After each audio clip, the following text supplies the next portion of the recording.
Bonjour, alors quand mon éditrice Stéphanie Chevrier m'a proposé de faire cette vidéo, j'ai hésité parce que bien sûr, comme beaucoup de journalistes, je suis plus à l'aise derrière que devant la caméra.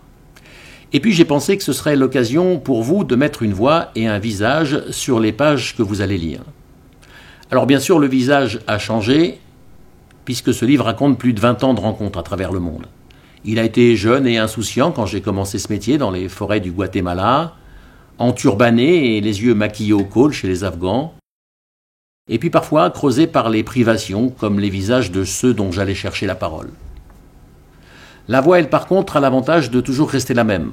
C'est celle des enthousiasmes et des indignations de mes 20 ans, celle qui s'interroge sur le sens de l'histoire et de la guerre tout au long de ces pages. On se demande toujours pourquoi un lecteur fait le geste d'acheter le livre que l'on vient d'écrire. Cette fois encore, je pense que j'irai traîner dans les librairies pour savoir qui choisit ou qui repose le mien, sans oser demander pourquoi. Je sais, moi, par contre, ce qui m'a décidé à partager ces 20 ans d'aventure au cœur des soubresauts du monde.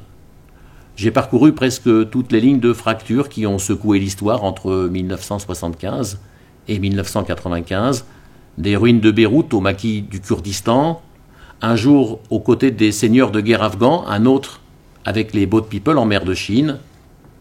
J'ai vécu avec les victimes et les bourreaux. Les bourreaux m'ont appris l'humilité et combien la limite est étroite entre le courage et la lâcheté. Combien en fait il est difficile de donner des leçons. Le courage des victimes m'a appris autre chose. Ça m'a appris à trouver la force d'avancer dans ma propre vie, d'affronter les autres épreuves que celles de mon métier. En fait, leur malheur m'a aidé à relativiser les miens. Et j'ai pensé qu'en ces temps difficiles, la leçon méritait d'être partagée avec vous pour qu'en lisant ces pages, comme moi, vous vous renforciez de toutes ces vies croisées. Alors, il y a dans ce livre beaucoup d'aventures et puis une aventure intérieure.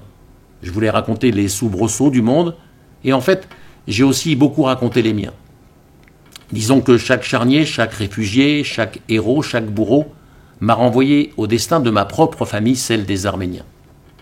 Et j'ai compris en écrivant ce livre que c'était le manque de contours de ma propre histoire qui m'avait poussé en fait à dessiner celle des autres, et que dans la vie on ne faisait jamais rien par hasard. Alors merci et bonne lecture.